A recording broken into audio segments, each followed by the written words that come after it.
Hello everyone, मैं हूं advocate Rahul Mishra और आज हम लोग डिस्कशन करेंगे कि अगर आपकी वाइफ ने आपके अगेंस्ट सेक्शन 498 ए यानी कि दहेज का मुकदमा दर्ज कराया हुआ है तो इस कंडीशन में आपसे क्या क्या प्रश्न सरकारी वकील द्वारा यानी कि पब्लिक प्रोसिक्यूटर द्वारा पूछा जाएगा। आप लोग पूछते हैं सर सरकारी वकील क्यों। बेसिकली आप इस बात को विशेष ध्यान रखिए कि दहेज जो है it is crime against the state, crime against the society. ये हमारे राज्य हमारे देश के प्रति अपराध है, इसीलिए आपकी पत्नी को सरकारी वकील मिलता है यानी कि पब्लिक प्रोसिक्यूटर मिलता है। पब्लिक प्रोसिक्यूटर बेहद इंटेलिजेंट होता है क्योंकि वो दिन में कम से कम 100 से 200 मुकदमे लड़ता है और उसको हर केस की बहुत ही बारीकियां पता होती हैं। इसलिए अगर उसके द्वारा कोई क्रॉस एग्जामिनेशन करी जा रही है और उसमें अगर आप फंस गए तो आपकी नौकरी जाना पक्का हो जाता है, आपको जेल जाना कन्फर्म हो जाता है। एकदम ये क्लियर कट अपने दिमाग में बैठा लीजिए। इसलिए अगर आपका सरकारी वकील क्रॉस एग्जामिनेशन कर रहा है तो आपसे वो क्या क्या क्वेश्चन पूछेगा, किन किन पॉइंट्स को उठाएगा, वो आज मैं आप लोगों से डिस्कशन करूंगा। लेकिन उससे पहले मैं रिक्वेस्ट करूंगा कि अगर आप लोग इस चैनल पर नए हैं या पहली बार आए हैं, आप लोगों ने अभी तक इसको सब्सक्राइब नहीं किया है तो प्लीज़ सब्सक्राइब कर लें, जिससे भारतीय कानून आपको बेहद आसान भाषा में यानी कि हिंदी भाषा में पता चल सके। साथ ही साथ अगर आप लोग इंग्लिश का वीडियो चाहते हैं तो प्लीज़ आप मुझे कमेंट बताइएगा, जिससे मैं आप लोगों के लिए अंग्रेजी माध्यम के वीडियोज़ को भी बना दिया करूँगा। खैर, आगे बढ़ते हैं दोस्तों।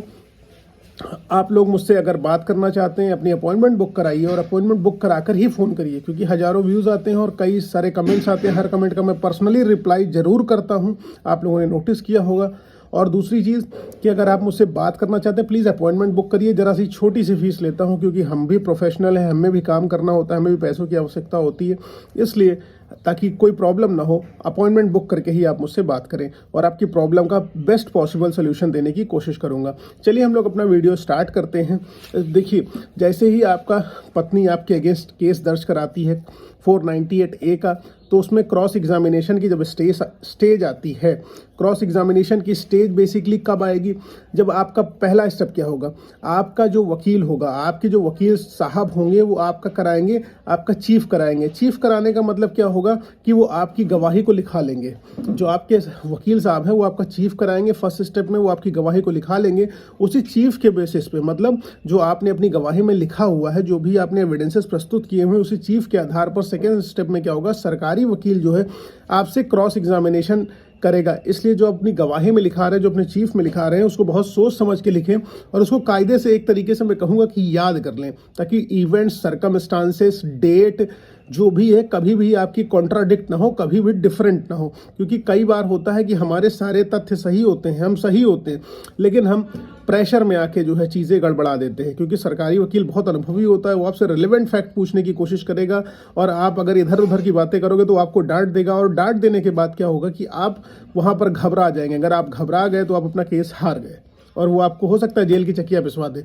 ठीक है, आगे बढ़ते हैं हम लोग। जब वो आपका चीफ करा लेगा आपका वकील, तो उसके बाद आपसे पब्लिक प्रोसिक्यूटर जो है आपसे क्वेश्चंस पूछेगा, उन्हीं में से तोड़ेगा। जो आपका चीफ लिखाया गया होगा उसी में से वो क्वेश्चन पूछेगा, जो कुछ भी आपने लिखाया होगा, ताकि वो कॉन्ट्रडिक्शन को, आप क्या बोल रहे हो, क्या डिफरेंसेस हैं आपके लिखने में और बोलने में, वो सारी चीज़ों को वो पकड़ सके। वो इसीलिए आपका चीफ बेसिकली कराएगा।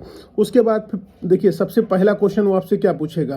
देखिए, जो 10-12 क्वेश्चन मैं बता रहा हूँ, इन्हीं क्वेश्चंस को आप रट लीजिए। लगभग इन्हीं जैसे क्वेश्चंस ही पूछे जाते हैं 498 के मामले में।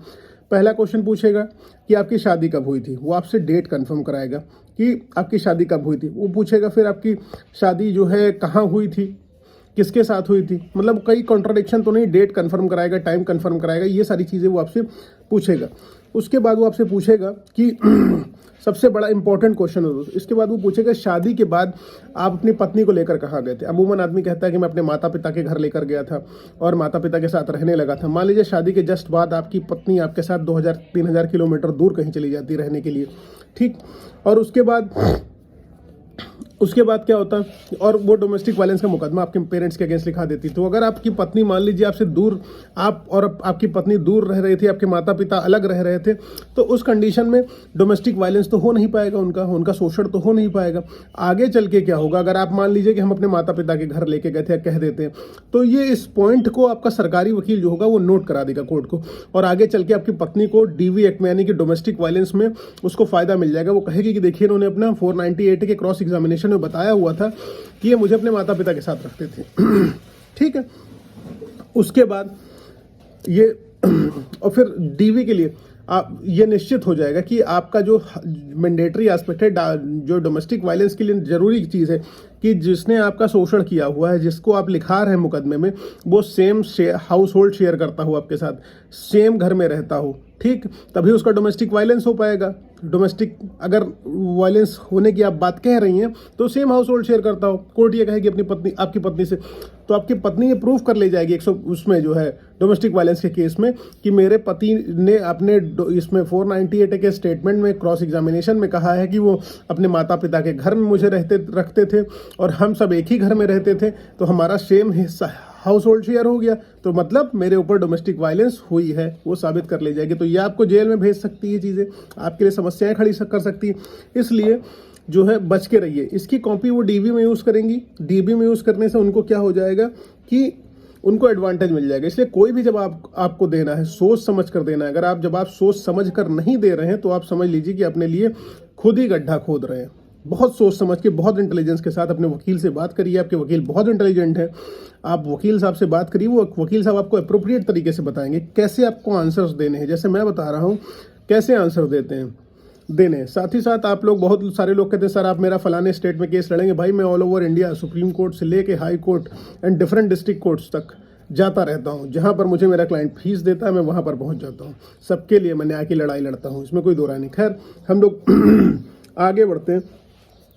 अब आपका जो सरकारी वकील होगा, ये सारी चीज़ें हो जाएंगी कि आप माता पिता के घर लेके गए या नहीं लेके गए। उसके बाद सरकारी वकील आपसे पूछेगा लड़की आपके घर से कब गई, ठीक, डेट पूछेगा, किस अवस्था में गई। लड़कियां अमूमन लिखाती है ना कि हम जो है जो कपड़े पहने थे पहने हुए कपड़ों में लेके गए, अब तो भगा दिया गया, मुझे मारपीट के भगा दिया गया, मैं पहने हुए कपड़ों में जो है अपने मायके चली गई, ठीक। तो आपको ये साबित करना होगा। आपसे पूछा जाएगा किस अवस्था में गई, किस तारीख को गई, टाइम डेट इसमें भी कंफर्म करेगा। घर पर फिर उस दिन पूछेगा कौन कौन था, सोच समझ कर जवाब देना है, ठीक। आपके घर पर कौन कौन था। उसके बाद पूछेगा कि आपसे जब लड़की गई तो क्या उसके साथ मारपीट हुई थी, ये पूछा जाएगा। तो आपको बताना है नहीं हुई थी। ये मत एक्सप्लेन करने लगना कि जो है ऐसा हुआ फिर उसने बाता कहानी करी तो मैंने बाता कहानी करी, बिल्कुल नहीं। आपको आपके अगेंस्ट कोई भी सबूत देने के लिए फोर्स नहीं कर सकता, इस चीज़ को एकदम ध्यान रखिएगा। सरकारी वकील भी नहीं कर सकता, जज साहब भी नहीं कर सकते, इसलिए क्योंकि हमारा भारतीय कानून कहता है, संविधान कहता है कि no one can force us to give evidence against us, so be clear and specific, ठीक है। इसलिए अगर आपसे मान लीजिए कहा जाता है कि आपने क्या उसके साथ मारपीट की, तो एक्सप्लेनेशन नहीं देना है। आपकी क्या उससे बहस होती थी तो एक्सप्लेनेशन नहीं देना, बिल्कुल आपको एक शब्द में कहना है नहीं, मेरी उससे कोई मारपीट नहीं हुई। मान लीजिए वो कहता है आपकी पत्नी कब गई थी, घर पे कौन कौन था, तो उसमें कुछ भी टाल मटोली मत करिए। अगर नहीं समझ में आ रहा, नहीं याद आ रहा है, आपके फेवर में उत्तर नहीं जा रहा, तो कह दीजिए मुझे याद नहीं है, उसको यही लिखना पड़ेगा, उसको याद नहीं है। अगर आप उसमें कुछ भी एक्सप्लेनेशन लिखाने की कोशिश करते हैं तो ये क्लियर रखिएगा कि आपके अगेंस्ट चला जाएगा। इसलिए नहीं याद है तो मतलब नहीं याद है, क्लियर कट लिखिए। उसके अलावा वो कुछ भी नहीं लिख पाएगा जिरह में, इसलिए यही लिखाइएगा कि मुझे याद नहीं, वो आपको फोर्स नहीं कर पाएगा। डाउटफुल सिचुएशन जब भी आपके अगेंस्ट आ रही है, आप उसमें लिखिए मुझे याद नहीं है, क्योंकि वो वही लिखेगा जो आप बता रहे हैं। तो इसलिए आप अपना विवेक का इस्तेमाल करते हुए, बौद्धिक स्तर का इस्तेमाल करते हुए आगे बढ़ें, आगे कार्यवाही करें, अदरवाइज समस्याएं खड़ी हो सकती हैं, ठीक। उसके बाद पूछा जाएगा आपसे क्या घर वाले आपकी पत्नी को ताने देते थे, बिल्कुल कहिए नहीं देते थे, हम नहीं देते थे, ठीक। उसके बाद फिर पूछा जाएगा कि आपने क्या कभी दहेज की मांग की है, तो इसमें मान के चलिए कहानी नहीं सुनानी है आपको, इसमें आपको सिंपल से बताना है कि नहीं मैंने नहीं मांगा है, मतलब नहीं मांगा है, ठीक। क्योंकि आप कहानी सुनाने लगोगे कि उनके माँ बाप ने कहा कि ये ले लो वो ले लो, फिर मेरी मम्मी ने कहा कि थोड़ा सा ऐसा वैसा कर दो, वो सब दहेज की प्रकृति में आ जाएगा। इसलिए आपको सीधे सीधे कहानी नहीं सुनानी है, क्लियरली स्टेट करना है that no I have not demanded for any dowry, nobody beated her, nobody beated my wife at my premises, my place, no domestic violence took place along with her। आपको simply ये सब चीज़ें उसमें कहनी है। अगर आप थोड़ा सा भी ऊपर नीचे हो गए तो आपके लिए समस्या खड़ी हो जाएगी, आपकी नौकरी जा सकती है। अब कभी कभी पत्नी क्या होती है, FIR में सेक्शन 377 लगाती हैं। सेक्शन 377 का मतलब क्या हो गया, अननेचुरल सेक्स प्रैक्टिसेस के बारे में कहती हैं। तो अगर कोर्ट आपसे कहती है कि क्या ये हुआ है, तो मान लीजिए आप कहोगे हस्बैंड वाइफ हैं और फिजिकल रिलेशनशिप होता है, तो फिर ये सब चीज़ें हो जाती हैं, उसमें पता नहीं चलता दोनों को। ये सब चीज़ें कोई नहीं पूछेगा कि रोमांटिसिटी कितनी थी आपकी, इंटेंसिटी ऑफ रोमांस कितनी थी, कोई नहीं पूछेगा। बस कोर्ट ये पूछ रही है कि आपने किया है या नहीं किया। आप सीधे बोलो आई नेवर डिड, मैंने नहीं करा। तो आपको बिल्कुल भी स्टोरी क्रिएशन नहीं करना है, सिंपल सा जवाब नहीं देना है, ना मतलब ना, तो आप बच जाएंगे। अदरवाइज जहाँ सा ऊपर नीचे आप एक्सप्लेनेशन के चक्कर में गए तो सरकारी वकील साहब बहुत चालाक होते हैं, आपके पॉइंट को पकड़ के उसको तोड़ मड़ोड़ के ऐसा पेश कर देंगे कि आप जेल जाने के लिए एकदम बैठ जाइएगा, नौकरी छूटने की चांस हो जाएगी। मेंटेनेंस तो आगे चल के आपको देना है ना देना है, सुप्रीम कोर्ट का जजमेंट है कि आप अगर कोई काम नहीं करते तो फिजिकल लेबर करके पत्नी को खिलाओ, उसको मेंटेन करो, ठीक है, तो लेबराई करनी पड़ जाएगी। खैर आगे बढ़ते हैं। अब इस स्टेज पे जो भी क्रॉस एग्जामिनेशन की स्टेज है, अगर आप इस स्टेज पर कोई गलती करते हैं तो आपको इसमें जेल हो जाएगी। इसलिए सोच समझ कर कार्रवाई करिएगा, और जो भी answer, whatever answers you are suppose to give to public prosecutor in the cross examination, you are required to explain those things in appropriate manner. If you will not do so, then some kind of trouble might created for you. So it's better to speak better, speak truth, but you are not required to give evidence against you. आपको सच बोलना है लेकिन अपने against सबूत नहीं देना है। हमको राइट टू सेल्फ इनकमरेशन का संविधान ने हमारे अधिकार दिया है कि हमको अपने विरुद्ध सबूत नहीं देना है, हम चाहे अपराधी क्यों ना हो। मैं वकील हूँ, मैं गलत बात नहीं सिखाऊंगा, मैं कानूनी बात सिखाऊंगा। मेरे कानून में मुझे बताया गया है कि मुझे अपने विरुद्ध सबूत नहीं देना है, किसी को भी, कोई भी क्यों ना हो। तो उसका वो तो अधिकार हो गया, तो नोबडी कैन स्टॉप हिम। इस तरीके से आप लोगों को उम्मीद है वीडियो समझ में आया होगा, और ये वीडियो कहीं ना कहीं आपके काम आने वाला है। अगर ये काम आने वाला है तो प्लीज़ इसे लाइक शेयर सब्सक्राइब करिएगा।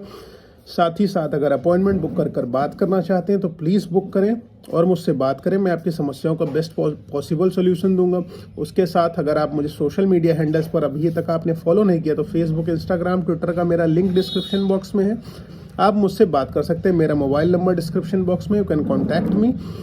और दूसरी चीज़ कि अगर आपको कोई प्रॉब्लम हो रही है आपके केसेस से रिलेटेड, आप न्याय पाना चाहते हैं, अगर आप मुझे बुलाना चाहते हैं, चाहे सुप्रीम कोर्ट में, चाहे हाई कोर्ट में, चाहे डिस्ट्रिक्ट कोर्ट में, मैं आऊँगा, बिल्कुल कोई दिक्कत नहीं। जस्टिस दिलाना ही एक वकील का कर्तव्य है और मैं उसमें आपकी मदद करूँगा। Thank you so much. जय हिंद।